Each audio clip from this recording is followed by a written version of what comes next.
10 साल और 15 साल के दूगो लड़का सन के आज के कहानी बा। ए कहानी में 15 साल के जौन लड़का होला उ एगो ऐसन जुर्म कर देला जौना के बारे में सुन के लोग अभी तक विश्वास ना करेला। लोग ई सोचेला कि 15 साल के एगो छोट लड़का ऐसन जुर्म केंगा कर सकता। पुलिस के भी वो जुर्म के पता लगावे में काफी मशक्कत करे के पड़ला। लड़का पुलिस के भी खूब घुमावेला, लेकिन जब ओकर जुर्म साबित हो जाला तब पुलिस हैरान हो जाला कि वो 15 साल के लड़का एंगा जुर्म केंगा कर सकता।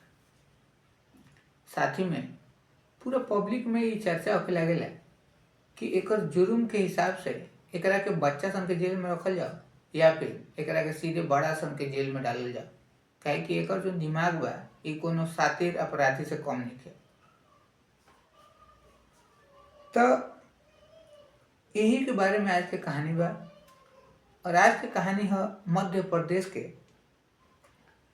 बलखेड़ा जिला के एगो 10 साल के लड़का होला जना के नाम होला राजा, और 15 साल के एगो लड़का होला जना के नाम होला केशव।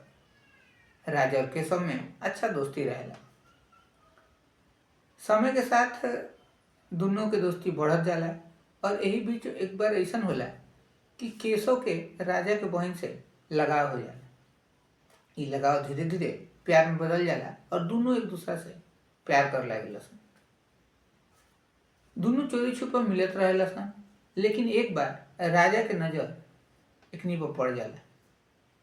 दोनों हाथ जोड़ के राजा से माफी मांगे लागेला सन कि हमनी के माफ कर दो, हमनी के आज के बाद ना मिलेम सन।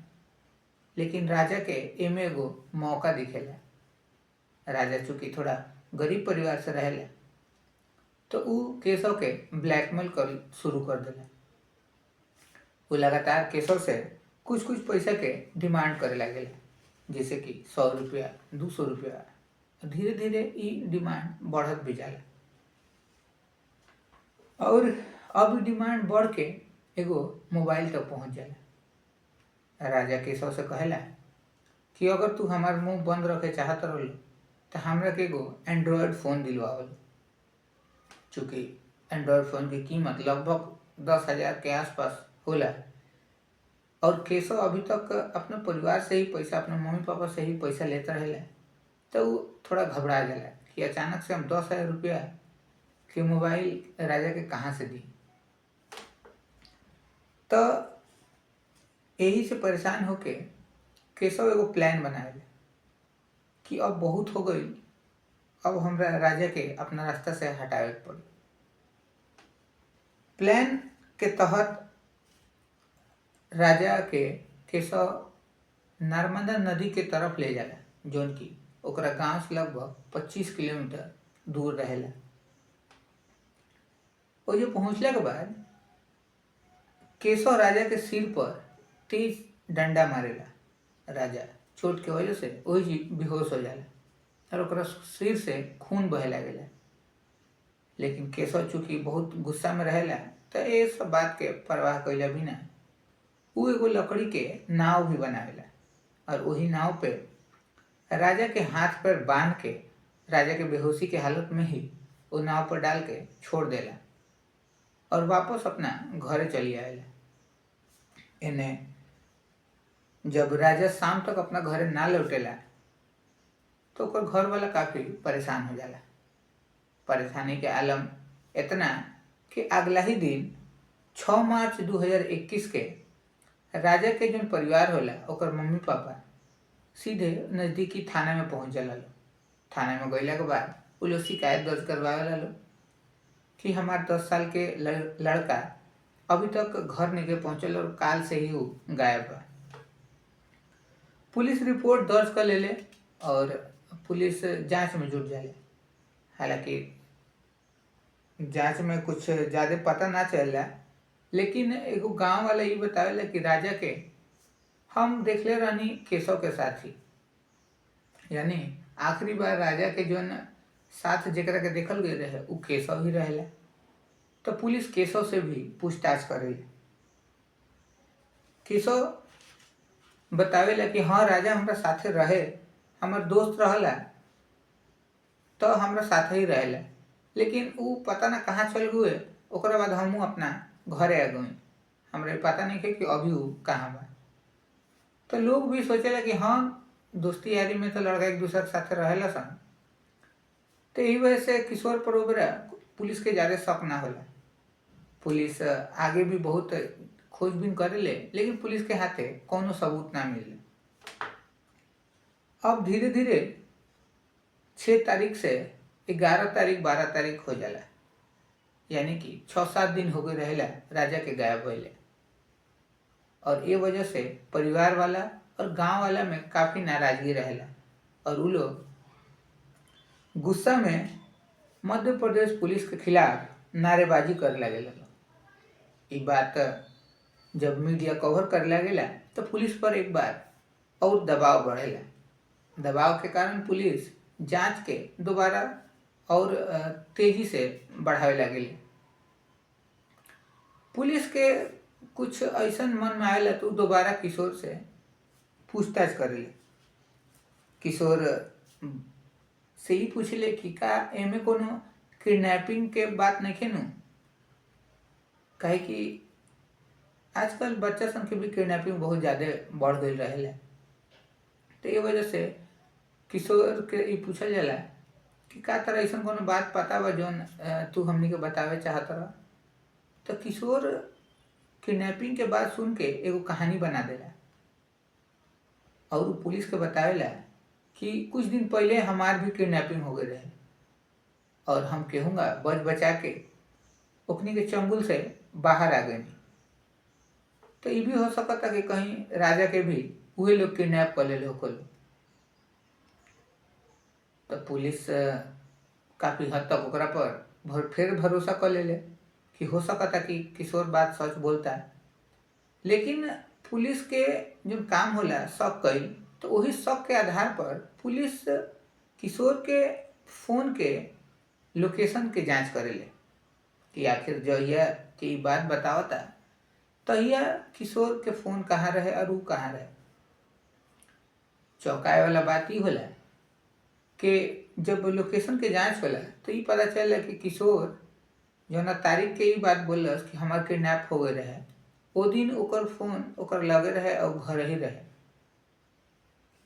यही वजह से पुलिस के शक और बढ़ गई किशोर पर, और अब वो सख्ती से किशोर से पूछताछ करे लगा। किशोर चूँकि 15 साल के छोट लड़का रहे तो ज़्यादा देर तक झूठला ना पुलिस के, और वो सच बता देला। पुलिस किशोर बतैलस कि वो राजा के बहन से बहुत प्यार करते रहे, और ये बात राजा के भी पता चल रहे। राजा एक गलत फायदा उठाते रहे, और वो लगातार किशोर के ब्लैकमेल करे लागल रहे। ब्लैकमेल चूँकि दिन पर दिन ब्लैकमेल के पैसा बढ़े लागल रहे, ये वजह से अब किशोर बहुत परेशान हो गए रहे, और अंतिम में फैसला करेला कि हमरा कहूँगा राजा से छुटकारा पाएगा बा। तो यही के दौरान वो राजा के एक जगह ले जाला जौन कि नर्मदा नदी के किनारे होला, और वही जी ओकरा सिर पर डंडा मार के ओकरा के एगो नाव में बैठा के नदी में बहा देला। जैसे ही बात पुलिस सुने ले, पुलिस भौचक्का रह जाले कि कैसे एगो 15 साल के लड़का इतना बड़ प्लानिंग कर सकता।